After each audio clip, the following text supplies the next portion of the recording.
Assalamualaikum warahmatullahi wabarakatuh. Waalaikumsalam warahmatullahi wabarakatuh. Yang terhormat Bapak Kepala Sekolah SMA Negeri 2 Kuning Besar, Dewan Guru serta staf tata usaha. Puji syukur kita panjatkan atas kehadiran Allah, karena berkat rahmat-Nya lah kita bisa berkumpul di dalam ruangan ini dalam rangka aksi nyata budaya positif ya. Penerapan dari apa yang saya dapatkan. Mohon maaf sebelumnya, di sini saya bukan mengajarkan, bukan maksud menggurui, tetapi di sini kita sama-sama belajar ya Bapak Ibu ya. Oke, baiklah. Yang pertama, sesuai dengan judul ini tentang budaya positif. Oke. Nah, pasti dalam benak kita bertanya-tanya, apa itu budaya positif? Mungkin ada yang pernah dengar Bapak Ibu, budaya positif. Ada yang pernah dengar tentang budaya positif? Mungkin Bapak Ibu? Apa Bu Desi? Budaya yang baik-baik. Oke, budaya yang baik-baik. Oke. Nah, tapi sebelum kita memulai, saya pengen kita ice breaking dulu sebentar. Jadi, kalau saya sebutkan tepuk pagi, tepuk tangannya 1 kali. Kalau siang, 2 kali. Kalau malam, nggak usah bertepuk. Oke, bisa? Oke, coba ya Bapak Ibu, silakan berdiri Bapak Ibu, biar untuk menghangatkan suasana kita ya. Oke. Oke, kita mulai. Tepuk pagi, tepuk siang, tepuk malam. Oke, tepuk malam, tepuk sore. Kan nggak ada tepuk sore dulu. Oke, kita ulangi lagi ya. Tepuk siang, tepuk pagi, tepuk malam. Oke, sudah konsentrasi. Tepuk tangan untuk kita semua. Oke. Nah, sekarang kita masuk ke apa itu budaya positif ya. Nah, seperti yang dikatakan salah satu teman kita tadi, budaya yang baik-baik ya, atau hal-hal yang baik-baik. Oke, kita lihat. Jadi budaya positif adalah sikap, nilai, kepercayaan dan praktik-praktik yang menciptakan lingkungan yang mendukung dan memotivasi orang untuk berkembang secara positif ya. Nah, mungkin tanpa kita sadari budaya positif ini sudah kita terapkan ya, tetapi tanpa kita sadari ya, kira-kira menurut Bapak Ibu budaya positif yang mana yang sudah kita terapkan di sekolah? Berdoa. Ada yang apa Bu? Berdoa. Oke, berdoa. Oh, oke. Sapa salam. Oke, yang lain. Saya lihat siapa? Siapa tadi? Oh, tegur sapa. Terus apa lagi, Bu? Oke, salaman. Terus apa lagi selain itu kira-kira? Gotong royong. Oke. Jadi benar Bapak Ibu, itu salah satu budaya positif ya yang sudah kita terapkan tanpa kita sadari. Nah, di sini tadi kan budaya positif itu sikap, nilai kepercayaan dan praktik-praktik yang menciptakan lingkungan yang mendukung dan memotivasi orang untuk berkembang dan berkontribusi secara positif. Nah, kalau bicara tentang budaya positif, kita akan ke perubahan paradigma belajar. Jadi, perubahan paradigma belajar itu merupakan pembelajaran yang berorientasi pada penguatan kompetensi dan pengembangan karakter sesuai dengan profil pelajar Pancasila ya. Jadi maksudnya di sini kita melakukan pembelajaran yang berdiferensiasi. Nah, jadi pembelajaran berdiferensiasi sekarang ini kalau kita lihat sudah banyak kita terapkan, seperti menggunakan media pembelajaran yang menarik. Nah, Kemudian kita melibatkan lingkungan di sekitar kita ketika kita mengajar. Itu merupakan perubahan paradigma belajar. Dan perubahan paradigma belajar ini dia lebih mengarah ke profil pelajar Pancasila ya. Oke, selanjutnya kalau budaya positif nanti hubungannya dengan paradigma dan disiplin positif ya. Nah, disiplin positif adalah suatu pendekatan untuk menerapkan disiplin dari dalam diri anak tanpa hukuman dan hadiah. Ya, mungkin di sini kita sama-sama belajar.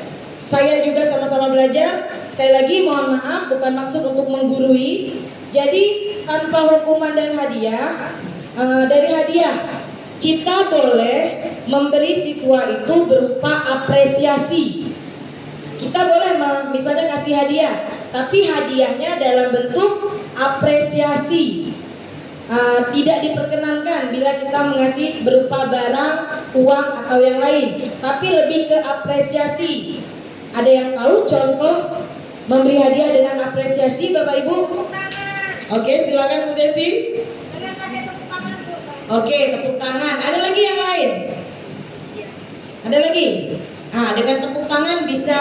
Terus dengan kata-kata hebat, keren, mantap. Itu salah satu disiplin positif kita memberi hadiah tadi. Tidak dengan reward tadi Pak, tapi rewardnya dalam bentuk apresiasi. Ya, kita sama-sama belajar untuk berubah Bapak Ibu ya. Mungkin saya juga pernah ketika siswa itu bisa menjawab pertanyaan, saya kasih pulpen, ya. Tapi dari situlah kita belajar. Di sini kita belajar untuk berubah menjadi lebih baik ke depannya. Setuju?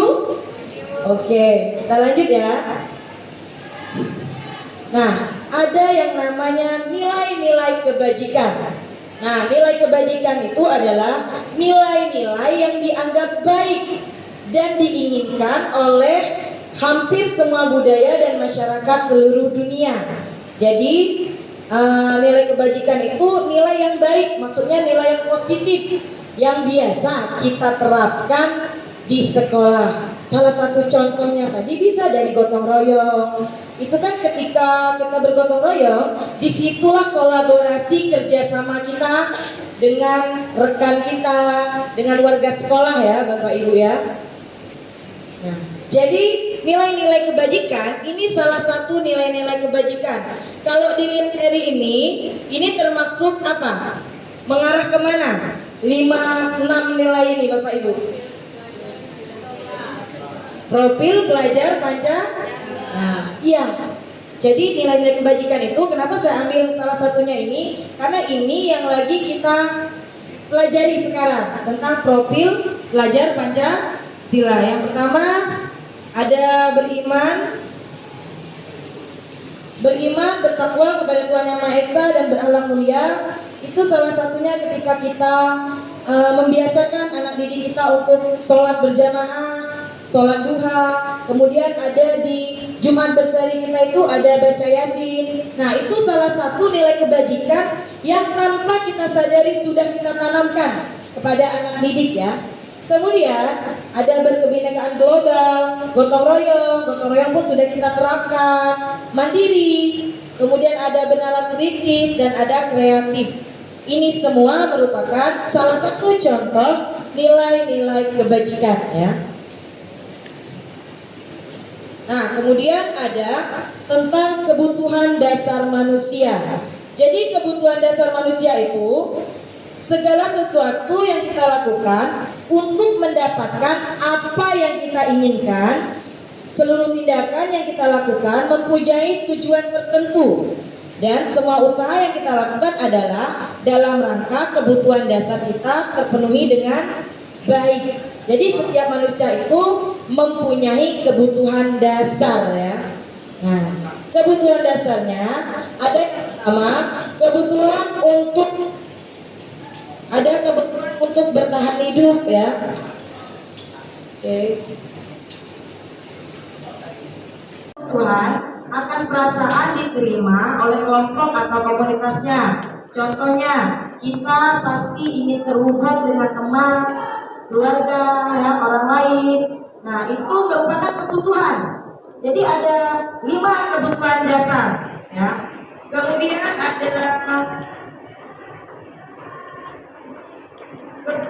kebebasan atau pilihan. Contohnya ketika kita menentukan apa pilihan kita, misalnya dengan kita ingin sesuatu. Nah, pilihan kita misalnya pada sekolah dulu kita memilih jurusan ada IPA, ada IPS. Nah, itu tergantung dari pilihan kita. Itu termasuk pilihan kebebasan, ya.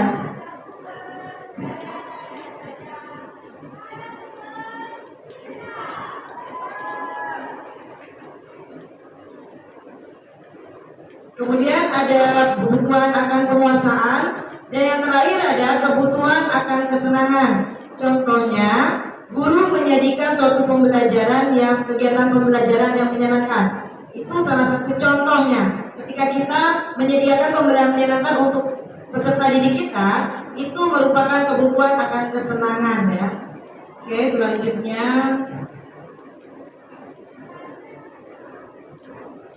ada motivasi perilaku manusia.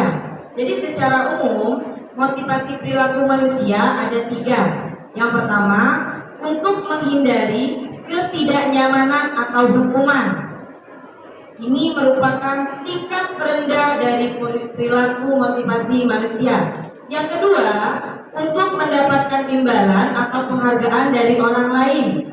Yang ketiga, untuk menjadi orang yang mereka inginkan dan menghargai diri sendiri dengan nilai-nilai yang mereka percaya. Maksud motivasi ini, ketika kita mengerjakan sesuatu, misalnya ketika kita pergi ke sekolah, Bapak Ibu guru, ya.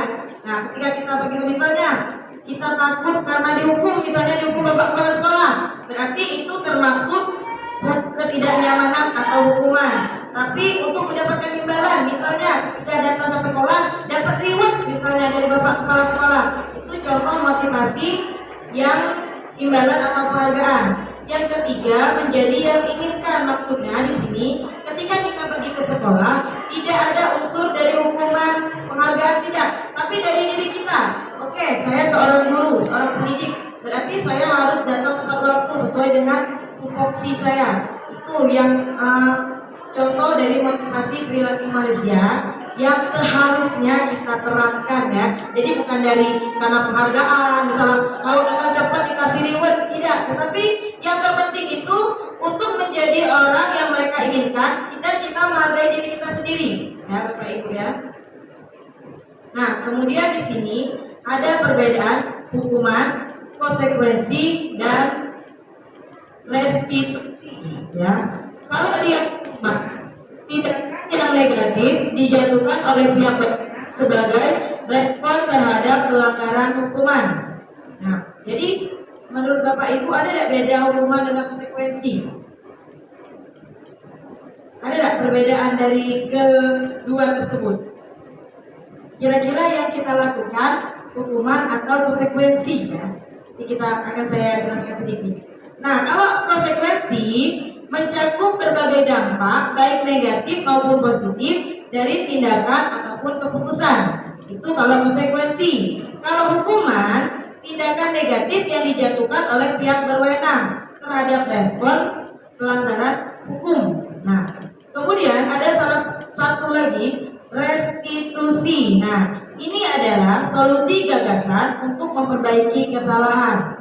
Ya, nanti akan saya jelaskan tentang segitiga restitusi. Bagaimana cara kita seorang pendidik untuk menyelesaikan masalah yang ada di sekolah.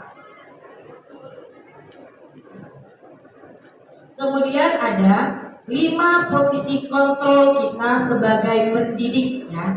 Nah, yang pertama penghukum, pembuat rasa bersalah, teman, pemantau atau manajer. Jadi nanti akan ada video penjelasan 5 posisi kontrolnya, ya. Dan nanti kita bisa menentukan kita termasuk ke yang mana dari kelima tersebut, ya. Oke, lihat videonya, ya. 5 posisi kontrol tadi. Oke.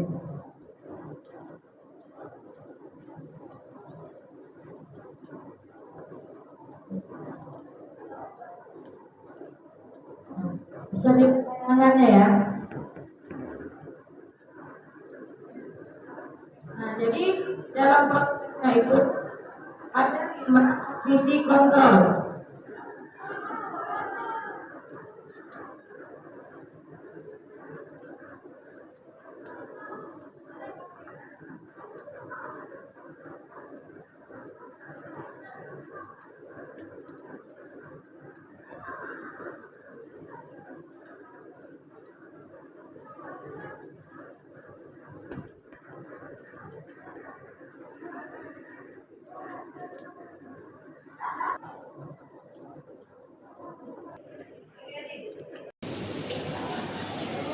Agak kecil tulisannya.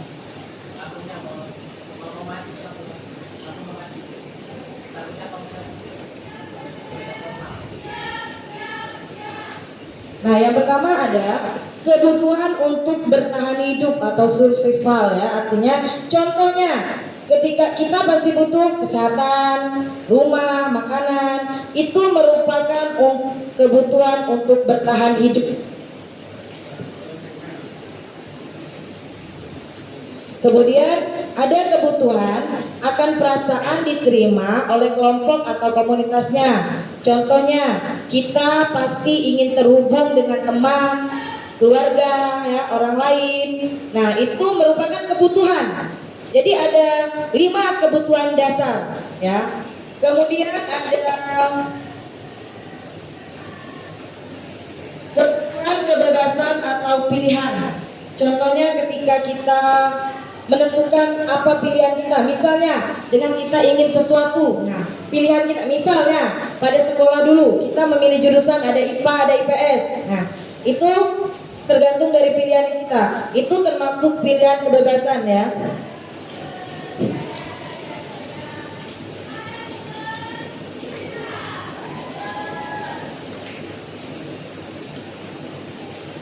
Kemudian ada kebutuhan akan penguasaan, dan yang terakhir ada kebutuhan akan kesenangan. Contohnya, guru menyajikan suatu pembelajaran yang kegiatan pembelajaran yang menyenangkan. Itu salah satu contohnya. Ketika kita menyediakan pembelajaran menyenangkan untuk peserta didik kita, itu merupakan kebutuhan akan kesenangan ya.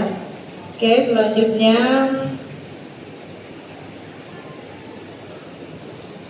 ada motivasi perilaku manusia.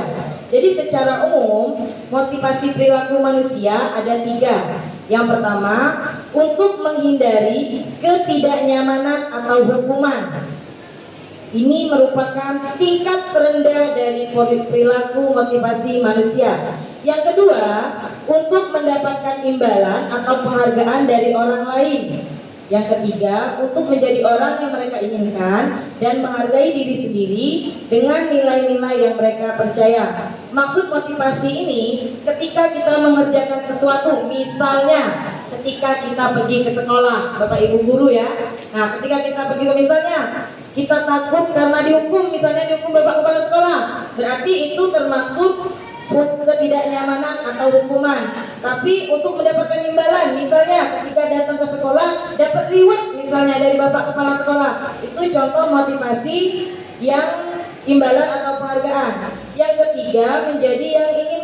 Maksudnya di sini ketika kita pergi ke sekolah tidak ada unsur dari hukuman, penghargaan, tidak, tapi dari diri kita. Oke, saya seorang guru, seorang pendidik, berarti saya harus datang tepat waktu sesuai dengan tupoksi saya. Itu yang contoh dari motivasi perilaku manusia yang seharusnya kita terapkan ya. Jadi bukan dari karena penghargaan, misalnya kalau datang cepat dikasih reward, tidak. Tetapi yang terpenting itu untuk menjadi orang yang mereka inginkan, kita menghargai diri kita sendiri, ya Bapak Ibu ya. Nah, kemudian di sini ada perbedaan hukuman, konsekuensi dan restitusi ya. Kalau dia hukuman, tindakan yang negatif dijatuhkan oleh pihak berwenang sebagai respon terhadap pelanggaran hukuman. Nah, jadi menurut Bapak Ibu ada tidak beda hukuman dengan konsekuensi? Ada tidak perbedaan dari kedua tersebut? Kira-kira yang kita lakukan hukuman atau konsekuensi ya? saya jelaskan sedikit. Nah, kalau konsekuensi mencakup berbagai dampak baik negatif maupun positif dari tindakan ataupun keputusan. Itu kalau konsekuensi. Kalau hukuman, tindakan negatif yang dijatuhkan oleh pihak berwenang terhadap respon pelanggaran hukum. Nah, kemudian ada salah satu lagi, restitusi. Nah, ini adalah solusi gagasan untuk memperbaiki kesalahan. Ya, nanti akan saya jelaskan tentang segitiga restitusi. Bagaimana cara kita seorang pendidik untuk menyelesaikan masalah yang ada di sekolah. Kemudian ada 5 posisi kontrol kita sebagai pendidik ya. Nah, yang pertama penghukum, pembuat rasa bersalah, teman, pemantau atau manajer. Jadi nanti akan ada video penjelasan 5 posisi kontrolnya, ya. Dan nanti kita bisa menentukan kita termasuk ke yang mana dari kelima tersebut ya.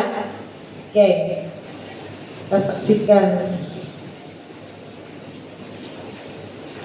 Oke, kita saksikan videonya Bu ya. 5 posisi kontrol tadi.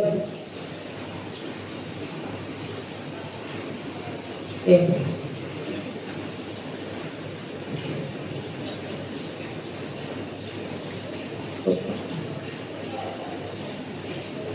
Nah, bisa dilihat tangannya ya. Nah, jadi dalam prosesnya itu ada 5 sisi kontrol.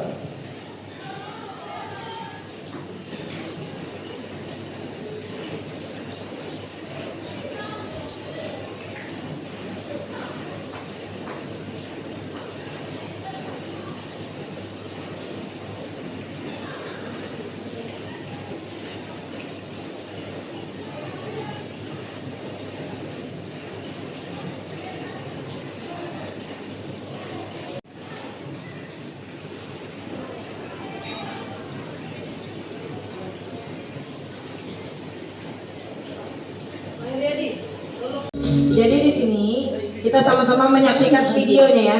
Jadi Bapak Ibu bisa mengenali dalam posisi yang mana kita ini ya. Restitusi, salah satu program yang dikembangkan adalah 5 posisi kontrol.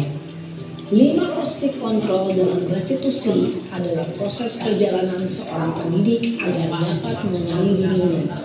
Pada video kali ini, kita akan membahas tentang 5 posisi kontrol yang dikembangkan oleh Dian Gosling dan contoh penerapannya.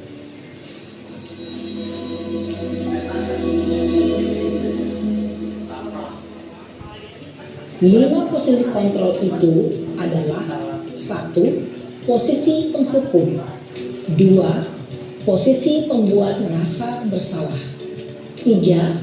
Posisi teman, 4. Posisi pemantau atau monitor, dan 5. Posisi manajer.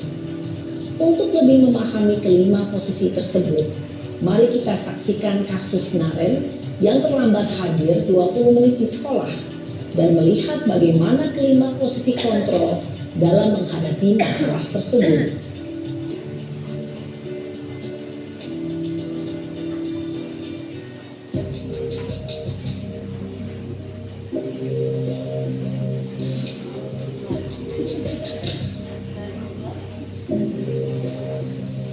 Naren, sini kamu. Selamat pagi Bu. Selalu terlambat. Kamu deh, pasti terlambat. Maaf Bu, saya Apa? Apa coba? Alasan kamu apa lagi?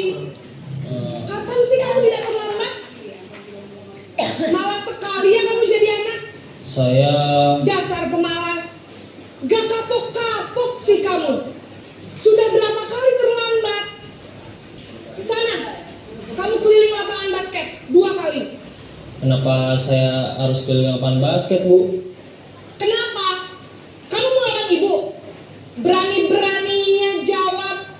Sudah terlambat, masih berani jawab pula. Sekarang, keliling lapangan basket 5 kali sekalian. Biar kapok. Cepat. lapangan basket. Posisi penghukum biasanya berbicara dengan nada tinggi, menghardik, menunjuk-nunjuk, menyakiti, dan menyindir. Hukuman bisa berupa fisik maupun psikis. Ibu dan bapak guru hebat. Dampak yang terjadi pada murid ketika guru berada pada posisi penghukum adalah murid cenderung akan memberontak, bahkan menyimpan dendam.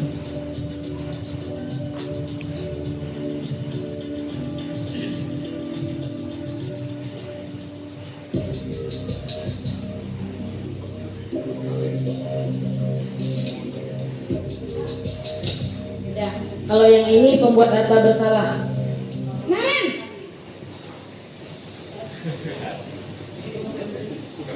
Selamat pagi Bu. Naren, kamu kenapa terlambat lagi, nak? Ya Tuhan, Naren, kamu senang ya bikin ibu susah ya? Kalau kamu terlambat lagi, nanti ibu yang ditegur bapak kepala sekolah, nak. Disangka ibu tidak bisa membina kamu.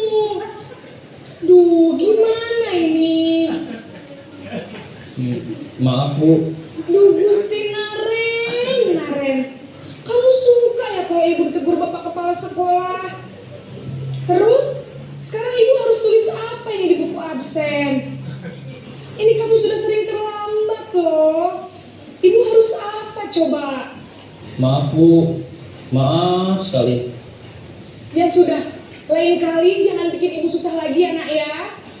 Ibu tidak akan kuat lagi kalau kamu begini terus. Bisa jantungan kalau ibu ditegur bapak kepala sekolah. Sana cepat ke kelas.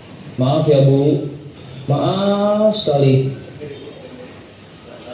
Oke, itu pembuat rasa bersalah ya. Posisi pembuat rasa bersalah berbicara dengan nada tenang, cenderung lembut.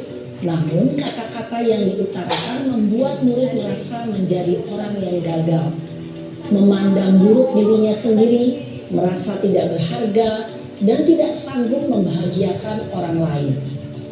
Ketika guru mengambil posisi pembuat rasa bersalah, murid akan menganggap dirinya yang bersalah dan ia akan menyimpan emosi negatif tersebut di dalam dirinya. Nah, yang ketiga posisi teman.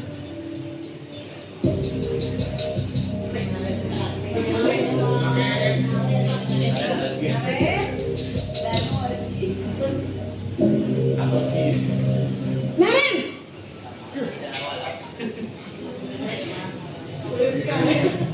Selamat pagi Bu. wah sudah jam berapa ini nak? Terlambat lagi ya sayang. Iya Bu. Habis ibu saya lupa bangunkan saya Bu. Kamu malah menyalahkan ibu kamu. Kamu bukannya anak yang larinya paling kencang. Kok terlambat sih? Iya Bu. Saya memang terlambat bangun tadi. Jadi biarpun saya lari kencang, tetap gak kekejar Bu. Ya sudah sana. Nanti lain kali larinya lebih kencang lagi ya. Biar gak terlambat lagi. Bikin seneng ibu. Demi ibu. Bisa kan? Bisa lah Bu. Ya sudah sana masuk kelas. Ibu beresin urusan absen kamu. Kamu ini ada-ada saja. Dalam posisi teman, guru berbicara dengan nada suara ramah, akrab, cenderung bersenda gurau untuk menjaga suasana tetap santai. Murid akan merasa senang, aman, dan akrab dengan guru. Identitas yang tercipta adalah identitas sukses atau berhasil. Namun, perlu diingat, karena ini masih dorongan eksternal, maka ada faktor ketergantungan dari murid kepada orang tertentu. Di sini guru aksennya, sehingga di lain waktu murid bisa berperilaku baik, namun hanya kepada orang-orang tertentu saja.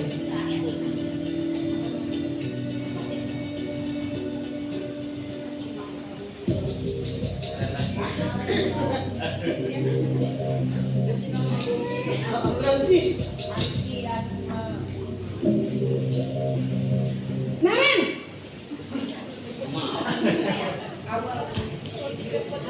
Selamat pagi Bu. Naren, Sergio. peraturan sekolah Mana nih? Dalam posisi yang mana kita ini ya? restitusi? Salah satu program yang dikembangkan adalah 5 posisi kontrol. 5 posisi kontrol dalam restitusi adalah proses perjalanan sekolah pendidik agar dapat mengenali dirinya.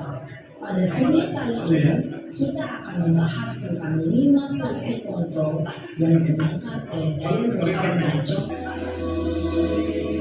5 posisi kontrol itu adalah 1. Posisi penghukum, 2. Posisi pembuat merasa bersalah, 3.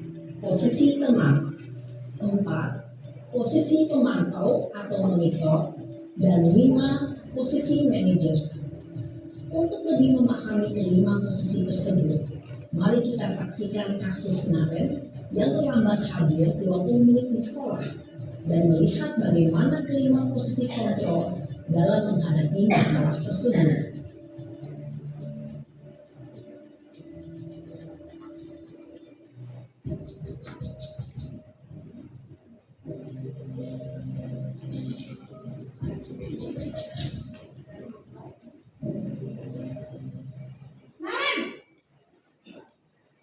Sini kamu. Selamat pagi Bu. Selalu terlambat. Kamu deh pasti terlambat. Maaf Bu, saya Apa? Apa coba? Alasan kamu apa lagi? Kapan sih kamu tidak terlambat? Malas sekali ya kamu jadi anak. saya Dasar pemalas. Gak kapok-kapok sih kamu. Sudah berapa kali terlambat? Sana, kamu keliling lapangan basket 2 kali. kenapa saya harus ke lapangan basket Bu? Kenapa? Kamu melawan ibu? Berani-beraninya jawab. Sudah terlambat, masih berani jawab pula. Sekarang, keliling lapangan basket 5 kali sekalian. Biar kapok. Cepat. Pergi sana ke lapangan basket. Posisi penghukum biasanya berbicara dengan nada tinggi, menghardik, menunjuk-nunjuk, menyakiti, dan menyindir. Hukuman bisa berupa fisik maupun psikis. Ibu dan bapak guru hebat. Dampak yang terjadi pada murid ketika guru berada pada posisi penghukum adalah murid cenderung akan memberontak, bahkan menyimpan dendam.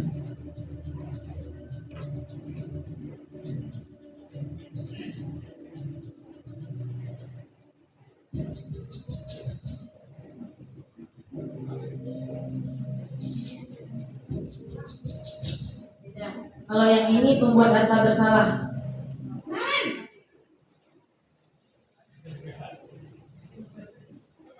Selamat pagi Bu. kamu kenapa terlambat lagi, nak? Ya Tuhan, Naren. Kamu senang ya bikin ibu susah ya? Terlambat lagi. Nanti ibu yang ditegur bapak kepala sekolah, nak.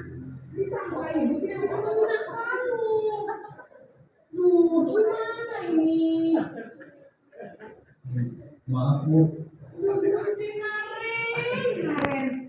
Kamu suka ya kalau ibu ditegur bapak kepala sekolah? Terus, sekarang ibu harus tulis apa ini di buku absen? Ini kamu sudah sering terlambat loh. Ibu harus apa coba?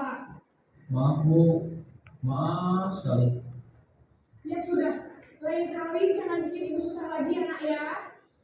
Ibu tidak akan kuat lagi kalau kamu begini terus. Bisa jantungan kalau ibu ditegur bapak kepala sekolah. Sana cepat kelas. Maaf ya Bu, maaf sekali. Ya itu pembuat rasa bersalah ya. Posisi membuat rasa bersalah berbicara dengan nada tenang, cenderung lembut, dirinya sendiri, merasa tidak berharga, dan tidak sanggup membahagiakan orang lain. Ketika guru mengambil posisi pembuat rasa bersalah, murid akan menganggap dirinya yang bersalah dan ia akan menyimpan emosi negatif tersebut di dalam dirinya. Nah yang ketiga posisi teman.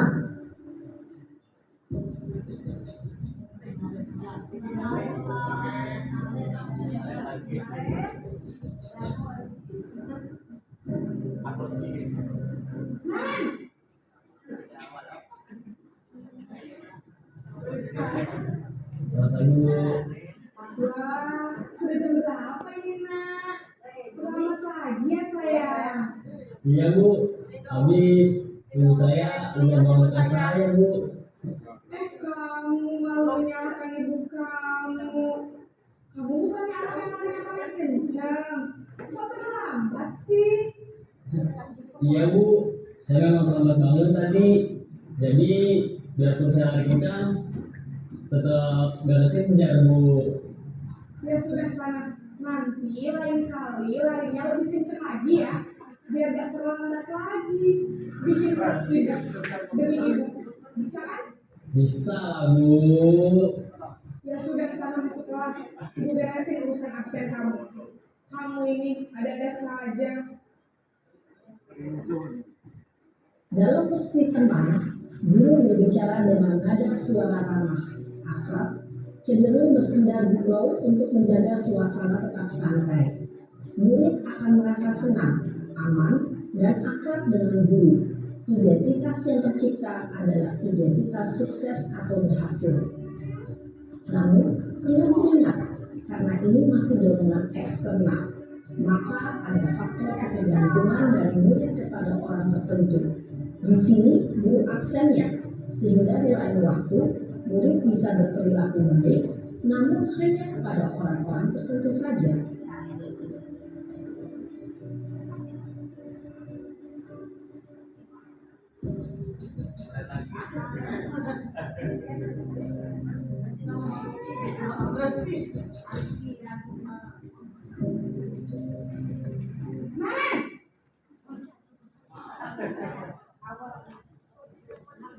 Selamat pagi Bu.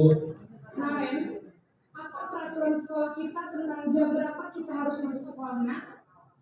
Kita harus di sekolah jam 7 Bu. Iya betul, sekarang sudah jam. Naren sudah tahu konsekuensinya jika terlambat hadir. Paham Bu, saya harus tinggal kelas. Atau mengandalkan penghitungan atau data untuk mengontrol murid. Guru mengarahkan murid berdasarkan peraturan dan konsekuensi. Seorang pemantau menunjukkan bahasa tubuh dan ekspresi wajah yang datar dan cenderung formal. Yang terakhir posisi manajer ya. Naren lagi. Naren,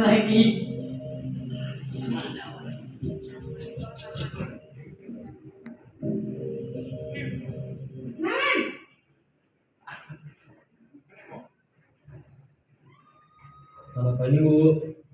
selamat pagi Naren. Maaf Bu, saya terlambat. Iya, sekolah masuknya jam 7, sekarang sudah jam 7.20. Jadi sekarang bagaimana ini Naren? Maaf Bu, saya lupa setel alarm saya semalam. Baiklah, menurut kamu, keyakinan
Kalau budaya positif nanti hubungannya dengan paradigma dan disiplin positif ya.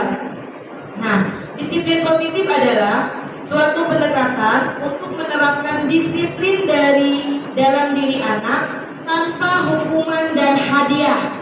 Ya, mungkin di sini kita sama-sama belajar. Saya juga sama-sama belajar. Sekali lagi mohon maaf, bukan maksud untuk menggurui. Jadi tanpa hukuman dan hadiah, dari hadiah kita boleh memberi siswa itu berupa apresiasi. Kita boleh misalnya kasih hadiah, tapi hadiahnya dalam bentuk atau yang lain, tapi lebih ke apresiasi. Ada yang tahu contoh memberi hadiah dengan apresiasi, Bapak Ibu? Oke, silakan Bu Desi. Oke, tepuk tangan. Ada lagi yang lain? Ada lagi? Nah, dengan tepuk tangan bisa. Terus dengan kata-kata hebat, keren, mantap. Itu salah satu disiplin positif kita memberi hadiah tadi. Tidak dengan reward tadi Pak, tapi rewardnya dalam bentuk apresiasi. Ya, kita sama-sama belajar untuk berubah Bapak Ibu ya. Mungkin saya juga pernah ketika siswa itu bisa menjawab pertanyaan, saya kasih pulpen. Ya, tapi dari situlah kita belajar. Di sini kita belajar untuk berubah menjadi lebih baik ke depannya. Setuju? Oke, kita lanjut ya. Nah, ada yang namanya nilai-nilai kebajikan. Nah, nilai kebajikan itu adalah nilai-nilai yang dianggap baik dan diinginkan oleh hampir semua budaya dan masyarakat seluruh dunia. Jadi nilai kebajikan itu nilai yang baik, maksudnya nilai yang positif yang biasa kita terapkan di sekolah. Salah satu contohnya tadi bisa dari tayangan video tentang 5 posisi kontrol kita sebagai seorang pendidik dan tenaga pendidikan ya. Jadi kira-kira posisi yang mana sekarang? Dijawab dalam hati masing-masing ya. Tidak usah dijawab, tinggal dijawab posisinya. Dari pembelajaran yang telah kami dapatkan, dari 5 posisi kontrol ini yang paling baik ya, memungkinkan untuk kita terapkan, kira-kira nomor berapa? Ayo, boleh bersuara. Kira-kira nomor berapa? Dari kelima kontrol tadi, kira-kira menurut Bapak Ibu nomor berapa yang paling harus kita terapkan? Kita berubah pelan-pelan ya. Perubahan itu tidak seperti membalikkan telapak tangan. Yang pertama, introspeksi diri, tidak menghakimi orang lain ya. Kita sadar dulu dari diri kita sendiri dulu. Nah, dari pembelajaran yang kami dapatkan selama mengikuti guru penggerak ini, dari 5 posisi kontrol ini yang paling yang harus kita terapkan yaitu posisi manajer. Karena pada posisi manajer tersebut di situ tadi ada hubungannya dengan segitiga restitusi ya. Saya bahas segitiga restitusi dulu. Nah, mungkin sebelumnya Bapak Ibu pernah dengar segitiga restitusi ya. Jadi segitiga restitusi itu proses menciptakan kondisi bagi murid untuk memperbaiki kesalahan mereka sehingga mereka bisa kembali pada kelompok mereka dengan karakter yang lebih kuat. Nah, ada 3 tahap segitiga restitusi. Yang pertama, menstabilkan identitas. Menstabilkan identitas ini sudah kita lihat pada video tadi yang manajer. Nah, di situ ibu gurunya tidak langsung, mungkin dia memanggilnya Naren ya.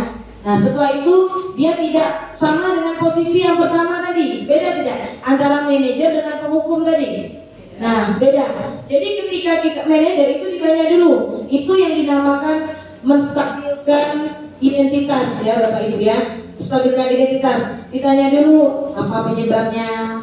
Jadi di situ, di segitiga restitusi ini kita menyelesaikan masalah tidak langsung. Mungkin saya sendiri mungkin selama ini belum menerapkan segitiga restitusi, tapi saya berharap dimulainya dengan penayangan video tadi kita mulai bisa berubah ya.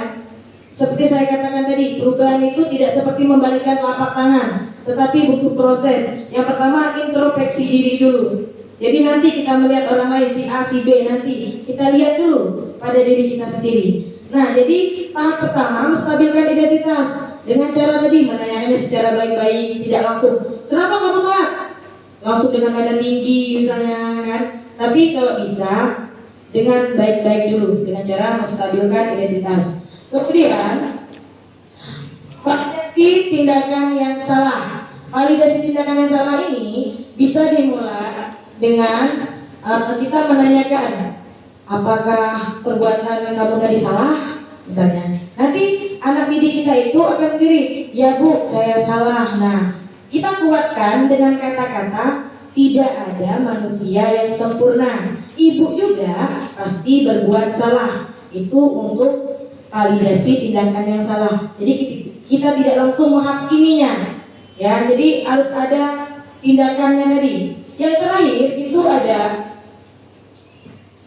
keyakinan ya, menanyakan keyakinan. Nah, sebelum dia terlambat, pasti kita ada namanya peraturan sekolah ya. Nah, kalau bisa nanti peraturan sekolah itu bahasa halusnya itu keyakinan sekolah. Jadi keyakinan sekolah itu kemarin sudah ada, saya suka ketika pemakaian HP ke Bapak ya, kemarin pas yang di situ, itu salah satu proses untuk membuat keyakinan sekolah Pak. Jadi kita harus sepakat dulu dengan peserta didik kita. Nah, jadi mulai di situ boleh. Baru nanti keyakinan sekolah, keyakinan itu kita hanya ungkapkan dengan misal apakah kamu ingat Nak, dengan keyakinan yang sudah kita buat, kita mengkilas balik. Ya. Terus pada segitiga restitusi itu tidak ada menghakimi, tetapi berusaha membangkitkan peserta didik kita untuk menyelesaikan masalahnya. Karena pada segitiga restitusi ini nanti akan memunculkan sikap mandiri dan bertanggung jawab. Jadi siswa peserta didik kita nanti akan timbul kemandiriannya. Misalnya dengan tayangan video tadi, Naren kan langsung ya, Bu, berarti yang harus saya lakukan, saya harus begini. Nah, itu salah satu keyakinan ya. Jadi segitiga restitusi. Jadi ada baiknya saya mengimbau atau mengajak Bapak Ibu, bukan maksud untuk menggurui, mulai dari sedikit demi sedikit kita menyelesaikan masalah dengan segitiga restitusi. Meskipun di lingkungan keluarga, mungkin rumah atau lingkungan sekolah. Jadi karena dengan segitiga restitusi itu nanti akhir endingnya itu insya Allah bagus ya Bapak Ibu ya.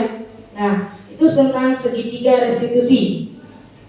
Kemudian ada tadi saya singgung tentang keyakinan kelas. Nah, mungkin keyakinan kelas ini kalau kita biasanya peraturan kelas, peraturan di sekolah. Nah, bahasa halusnya itu keyakinan kelas ya. Jadi keyakinan kelas itu nilai-nilai universal yang disepakati tanpa ada paksaan dan diyakini bersama yang berasal dari penyatuan pemikiran untuk menjadi nilai-nilai kebaikan dan disepakati bersama-sama. Jadi keyakinan kelas itu dibuat sepakat dulu. Jadi kita pernah misalnya di dalam kelas kita mau buat keyakinan kelas ya Bapak Ibu ya. Boleh misalnya mapel biologi, mapel sosiologi, fisika, boleh buat keyakinan kelasnya masing-masing. Tapi yang pertama yang harus kita lakukan, kita sosialisasikan dulu apa itu keyakinan kelas.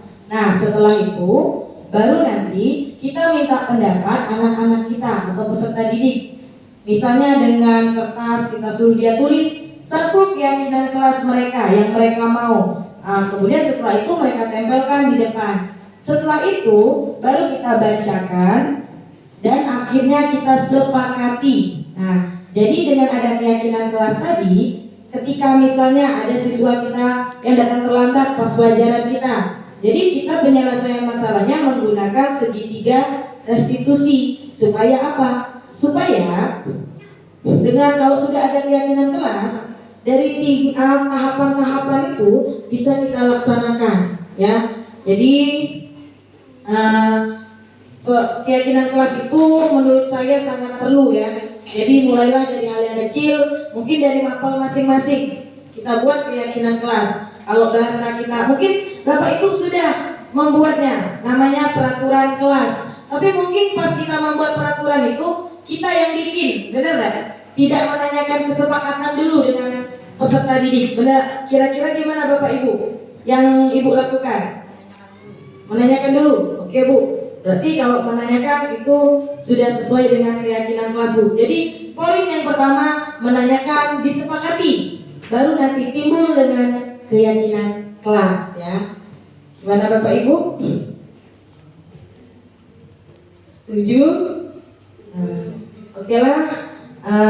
Inilah pemaparan diseminasi ya tentang budaya positif. Jadi kita mulai menerapkan budaya positif sedikit demi sedikit dari diri kita sendiri, baru nanti kita bisa mencontohkan pada orang lain. Apalagi kita sebagai seorang pendidik, karena kita seorang pendidik itu lebih ke menuntun. Jadi menuntun anak didik kita itu gimana caranya supaya menjadi pribadi yang berkarakter ya. Nah, dari penyampaian saya hari ini, kira-kira siapa yang bisa merefleksikan setelah saya sampaikan materi hari ini Bapak Ibu? Siapa yang mau merefleksikan untuk penyampaian saya hari ini? Oke, silakan Bu.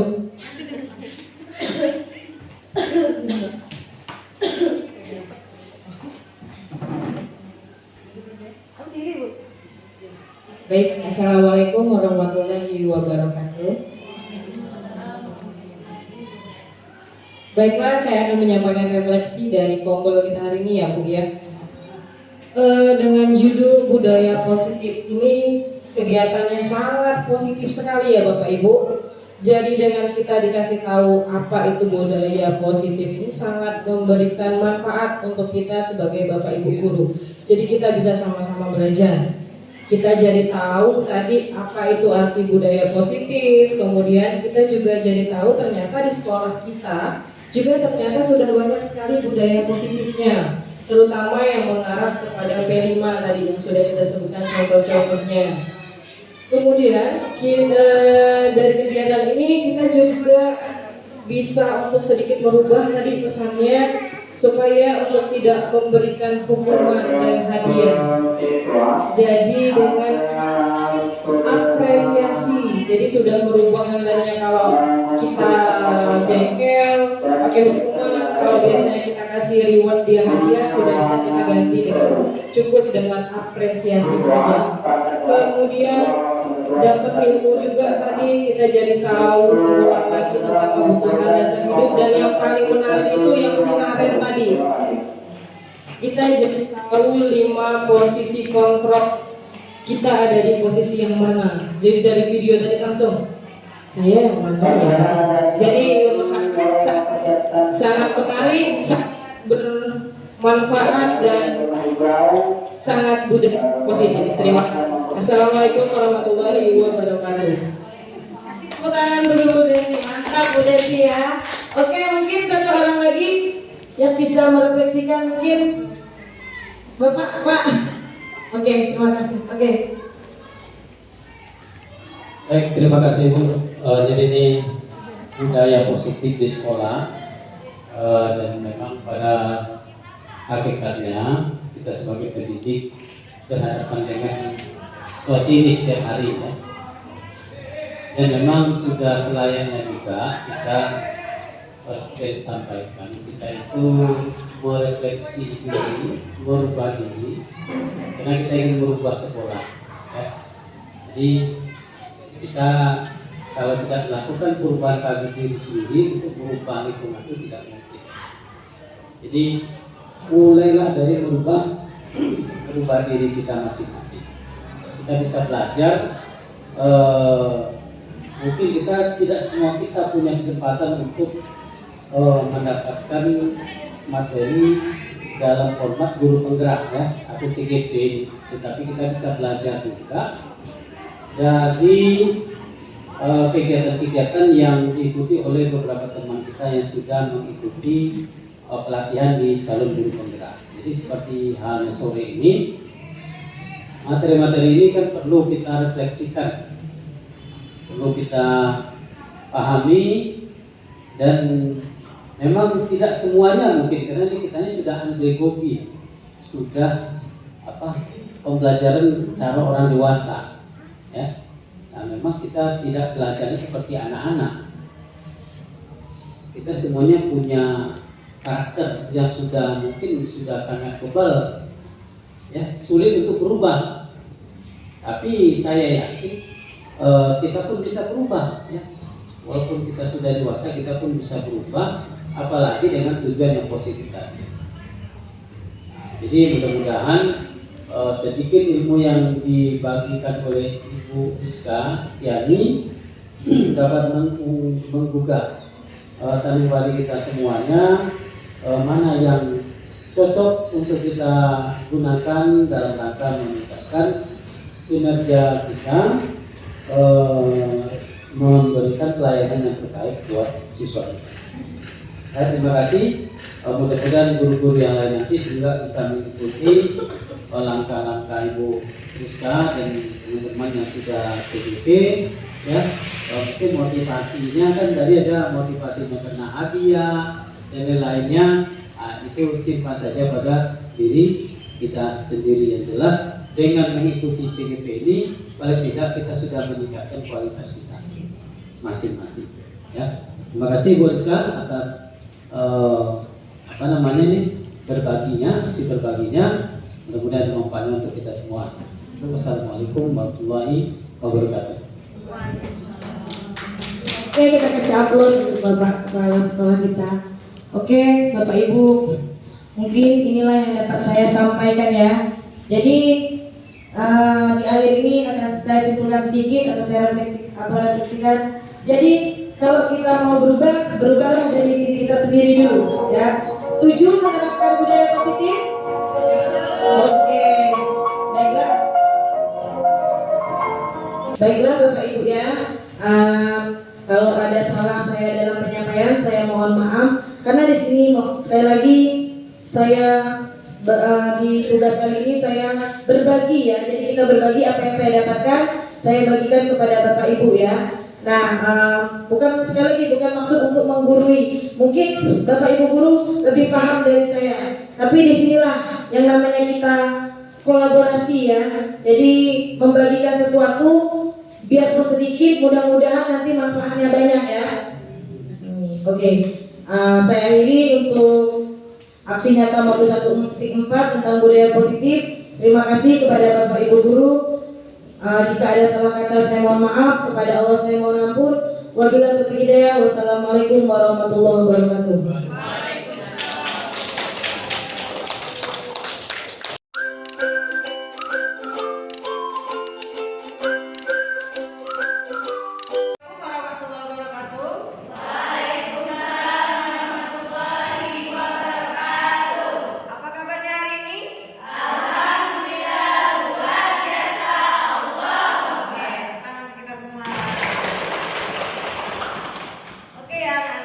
Kesempatan kali ini, Ibu, pada pertemuan kali ini kita akan membahas tentang keyakinan kelas. Keyakinan kelas itu sama halnya dengan peraturan kelas. Ibu mau kalian menuliskan dalam kertas yang Ibu kasih ini satu keyakinan kelas yang kalian mau. Misal, tidak menggunakan handphone pada saat jam pelajaran. Nah, satu saja ya. Jadi nanti ya, kalau ada dua boleh silakan. Nanti kalau sudah dijawab, nanti kalian tempelkan ke depan, ya. Nah, jadi ini keyakinan kelas yang kalian mau. Kelas yang bagaimana yang kalian mau? Misal hadir tepat waktu, tidak menggunakan handphone. Pokoknya kalian tulis nak ya. Oke, kasih satu-satu ya. Kalau sudah selesai, nanti kita tempelkan di papan tulis, oke? Kantin.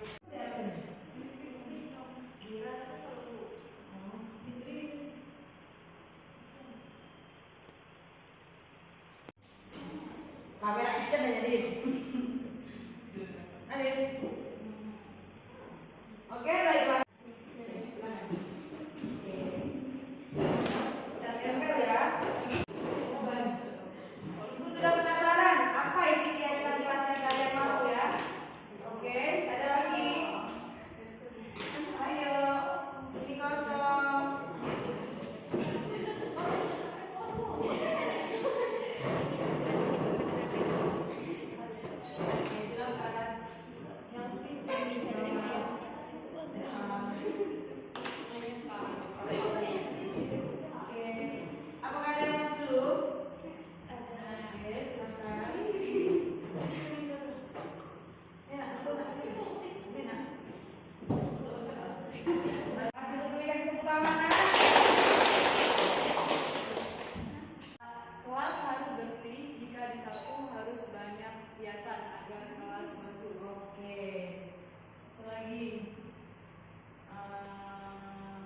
Baiklah, itulah keyakinan kelas yang sudah kalian buat dan sudah kita sepakati ya. Jadi ada 5 poin tadi ya yang sudah kita sepakati. Mudah-mudahan keyakinan kelas yang kalian buat ini tidak kalian langgar dan akan kalian selalu ingat. Karena terima kasih untuk waktunya hari ini. Kalau